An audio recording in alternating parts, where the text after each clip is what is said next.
Why don't you give me a sign? This is Corinna Jane. That leads a train along that shore. It's not your problem, it's mine. With her brand new single, Give Me a Sign. To your door, while the world still spins. As featured on BBC Introducing. It's just the way it's gotta be. Give me a sign about the things that we don't know. Why don't you give me a sign? Corinna Jane, Give Me a Sign. Out now. It's not your problem, it's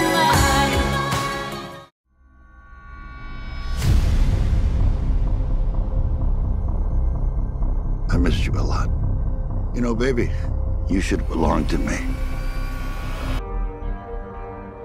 Happy anniversary! Happy anniversary! Thank you. You guys have a good day. Step back! Hello, I'm Sophia Jessica, and welcome to the Fan Carpet. It's such a pleasure to speak to you both today. How have you both been? We're wonderful, thank you. It's nice talking to you as well. Yeah. Great. I've obviously from Spawn. I've seen you in a bunch of stuff since Spawn. So Michael, so it's a pleasure to speak to you as well. If we go back to the beginning, was there a defining moment for you both to get into the industry? Oh boy. Well, I always loved acting. I think, you started with Marc, but yeah, I always loved acting. So I think right after I got out of college, I was like all in it. I was just like ready to go for it. Yeah, I didn't really, I hadn't told myself that I wanted to really pursue it. Yeah, I was a school teacher.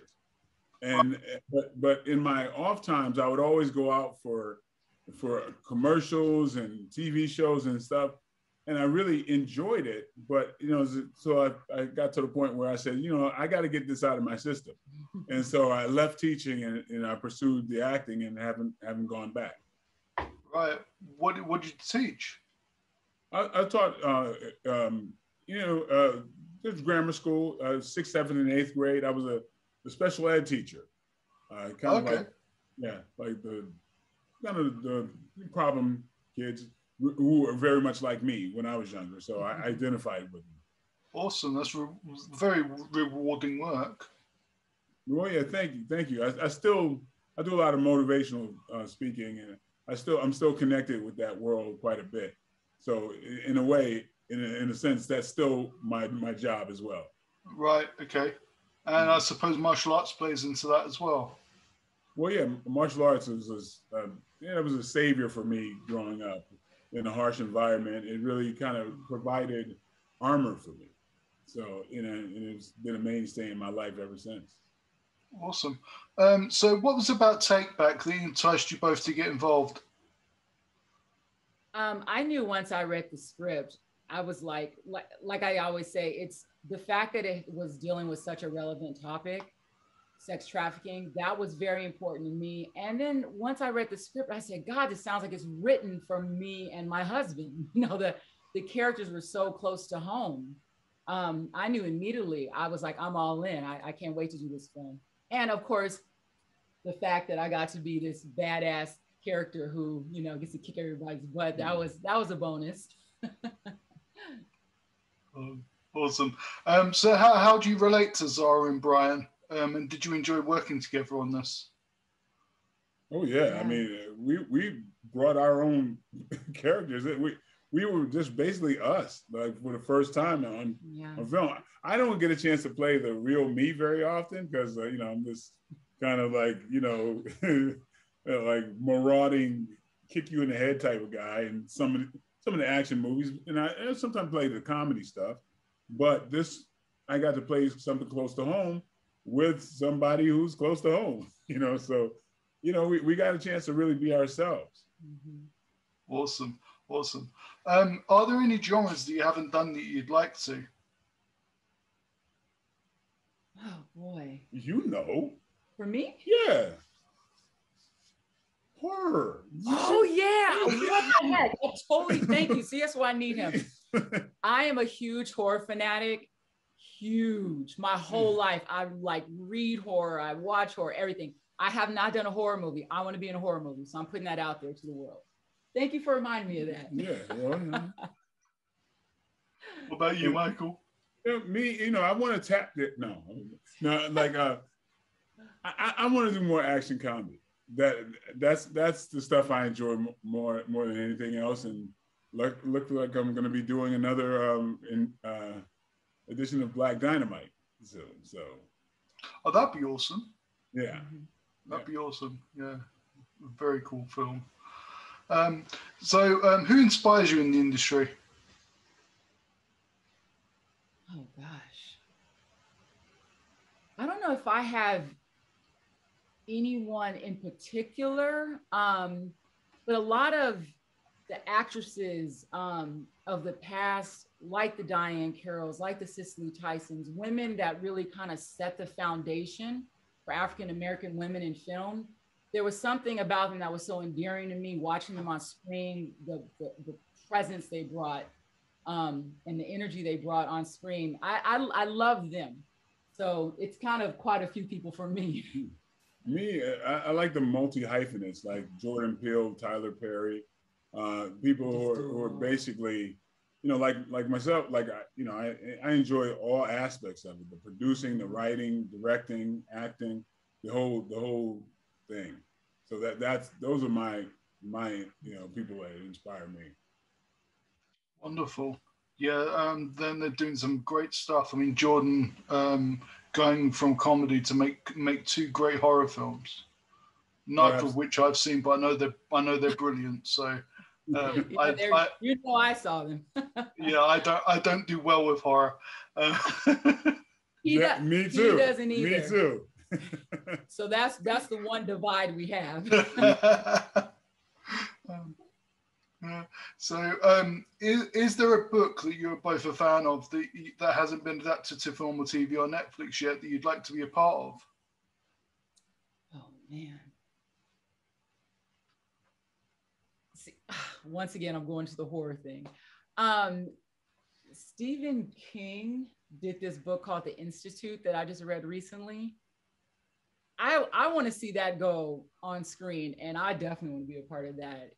It's about kids that have powers, and they get put in this institute, and it's a really cool book. It's a different direction for Stephen King that I really enjoyed. Okay. Yeah. I don't have one that I can think of right now. Right. Yeah. Is that similar to like an X-Men or something like that? Or is it? Yeah, but it's not powers like that. Like they're being kind of farmed. Their powers are being used to hurt other people in other countries. Like the government is used. It's kind of deep. It's kind of crazy. So yeah, they're taking out other people in other countries that the government wants to use again. It's kind of crazy, but I enjoyed it. Right. Being a part of something like that. Okay. And obviously with the popularity of streaming services like Netflix, what do you think the future of cinema is?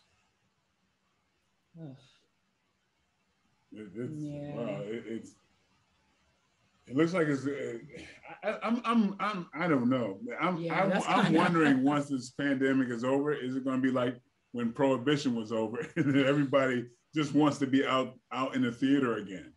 I don't know. So I mean, it's going to be interesting. Yeah, it's either people are going to be so comfortable just watching at home in their own space. There might be a renaissance of that, but of course the streaming stuff is here to stay. Of course, so. But I miss a theater experience. Yeah, I miss seeing the screen and eating popcorn, just the whole experience of it. Yeah, I think there's going to be a resurgence of that for a while. Yeah. But then the comfort of just kind of watching at home is the laziness. Yeah, that's always going to be there. Yeah. What are you hoping audience will take away from Take Back once they get a chance to see it? The thing I love the most, I was just talking to Michael about it, is that there's such a believability about this film. I feel like the characters are relatable, and as a mother, as a wife, as a lawyer, a businesswoman, and what she has to deal with, that people of all ages, all races can look at this film and Zara and go, I connect with something in that character. And I think that's really important to me when we were shooting this film. Yeah, I hope they come away with the messages. I think the highest form of entertainment is when you're really. I mean, our responsibility is to recreate humanity accurately, and with a tool like this, being like I'm a teacher from the core of who I am, I think this is a very strong teaching tool. It's great to be entertained, but also when you have some significance to life that you can walk away from. So I'm hoping people are entertained and to get the messages and to say, hey, this is very real. This is a very real situation, and it could really touch you. And if you live vicariously through us, through Zara, maybe it'll have an effect on your life and make you, kind of change things for the better for everyone who watches. Awesome. And are there any projects that you're looking forward to getting back to once it's safer to do so?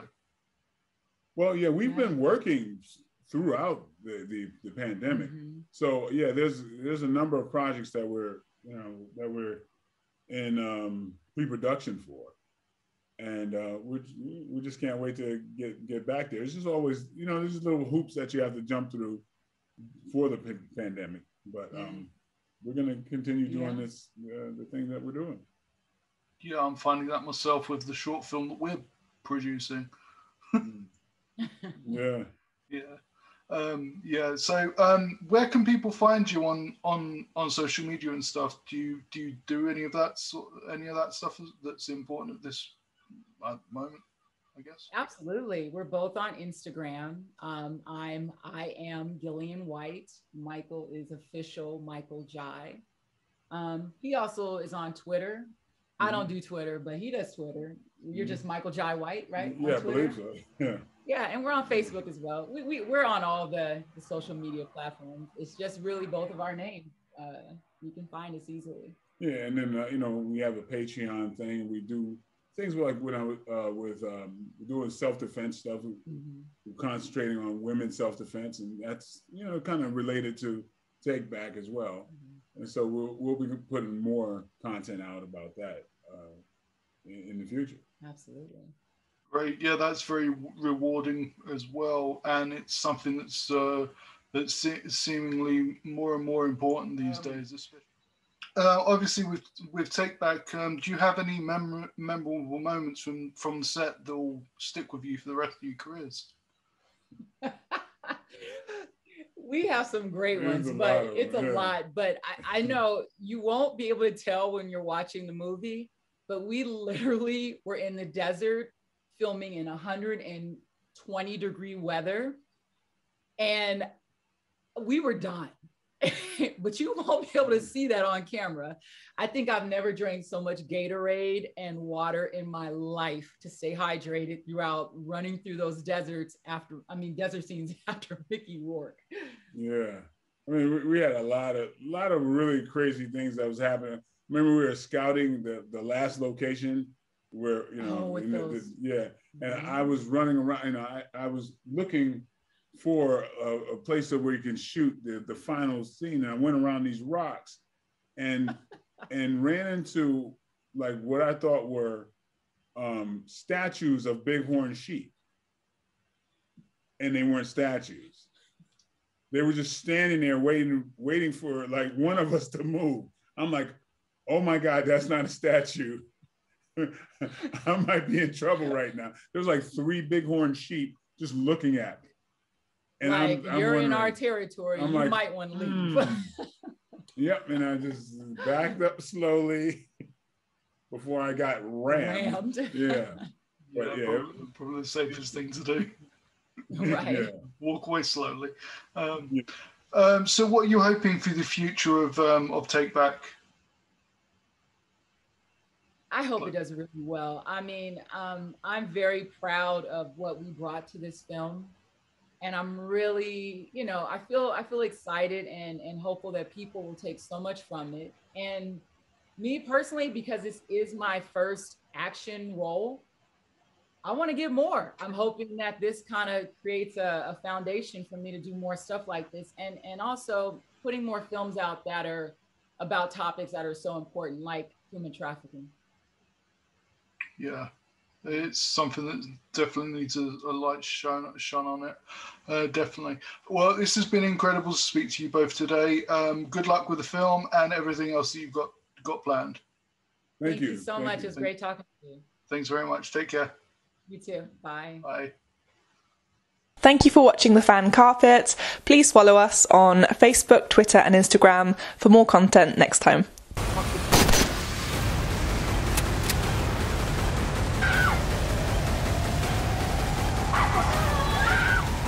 Sweetheart, if you're gonna shoot me, make sure you kill me.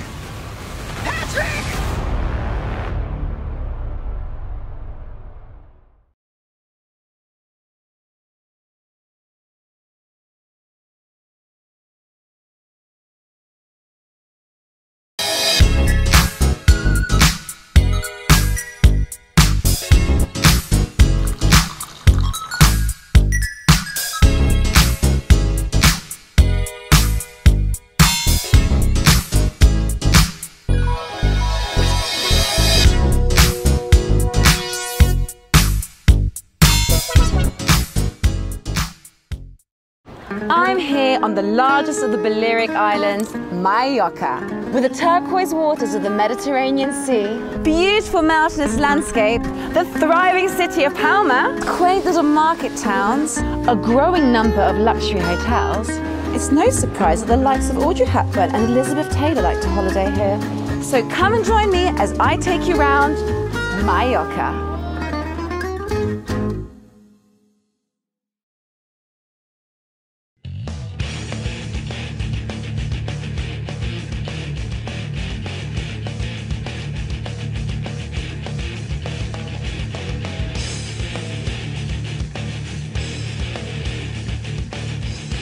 Thank you for watching The Fan Carpet. If you like this video, be sure to click that thumbs up button at the bottom of your screen.